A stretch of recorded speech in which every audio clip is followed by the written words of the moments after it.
The dlivrd app, delivering small catering orders, is getting busy.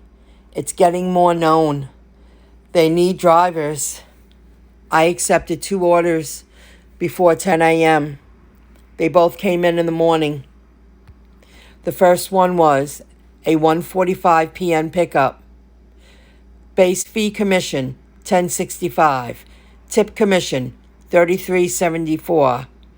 Total amount $44.39. From the pickup to drop off was 11 miles. And I drove a couple of towns to go pick it up. Sweet. A great way to start a late day. Then, within an hour, this order came in. Pickup 6 p.m.? No, I'm sorry. Pickup 5:35. Base fee commission $15. Tip commission $50.97. Total amount $65.97. Do you see here? 0 miles. I could have walked around the corner without my car and delivered this order if I had to. 0 miles in my town. Talk about lucky. That is sweet. I wish every job was like this.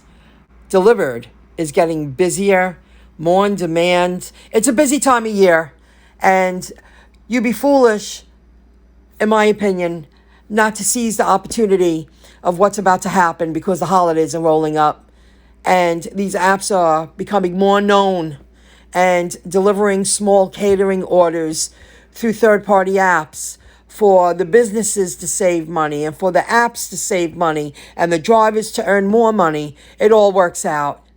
So unless I really need a day off, this is what I'll be doing. I'm so grateful.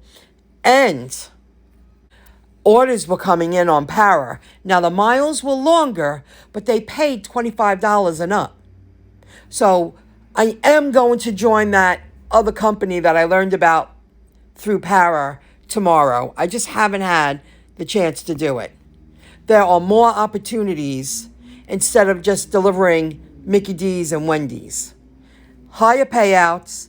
You're setting time aside, telling the apps, I will be available.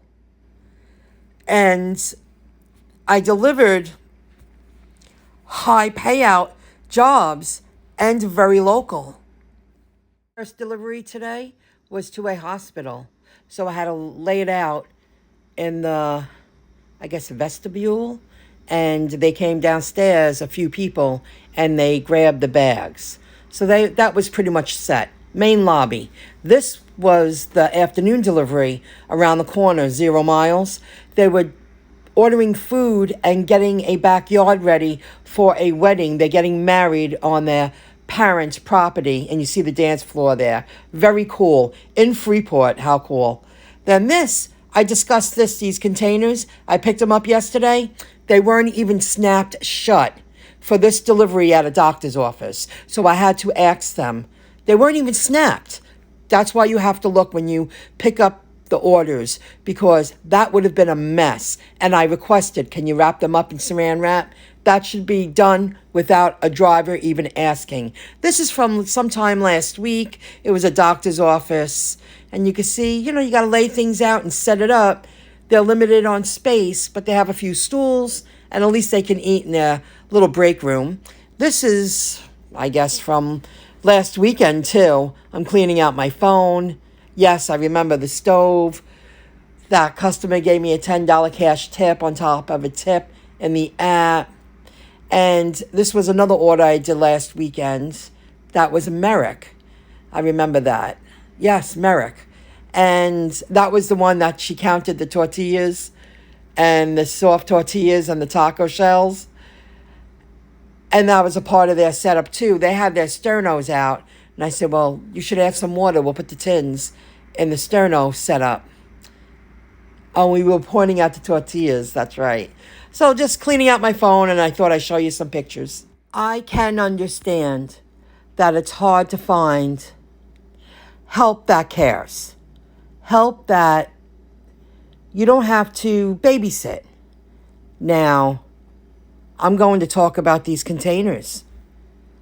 When I mentioned that I flipped open the boxes before I even lifted the box up to place inside my delivery bags. That guac sauce wasn't even clipped shut. They make their own sour cream, and there was another sauce on the other side over there. They were not clipped shut. They were just placed on it. I understand you have workers that are panicking, last minute orders. You got to make sure someone's in your store.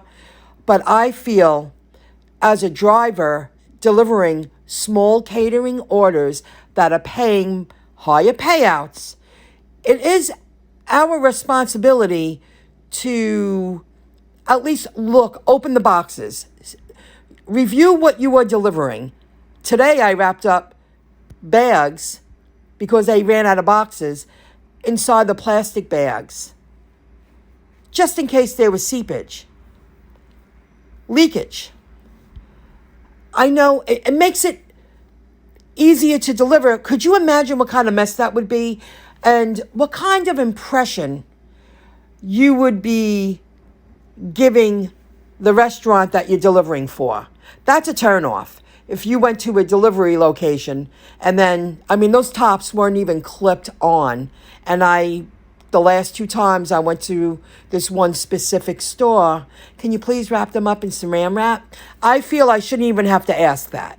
It's ridiculous, in my opinion, that I have to ask that these containers that have liquid be wrapped up in saran wrap. Because I felt a little funny asking because I've been in his shoes and he was just making it, and I felt uncomfortable making sure someone else's employee was doing their job right. Those tops weren't even clipped on. And I had to say, these aren't even clipped on. And can you wrap them up in saran wrap, please? And it put me in a bad position, an uncomfortable position. So it is our responsibility because we are representing a company we're delivering for. We are receiving high payouts, but then we're also making our own job easier when we get to the drop-off. Because you don't want to mess. Not only in your car, but what would you say if everything was spilt all over the place inside the boxes and you're looking at the customer? They will look at you like you're a moron. Like you couldn't tell that was going to happen. Didn't you take any action to make sure that the products were, properly wrapped up so you can transport them to our office? These reps pay a lot of money to deliver to these doctors' offices. And not to check to see if they're wrapped up properly. Well, we shouldn't have to do that, but we have to do it. I hope you understand where I'm coming from. So on that note, see you in the next video clip. If you want to learn how to earn some money, make sure you visit myincomejob.com.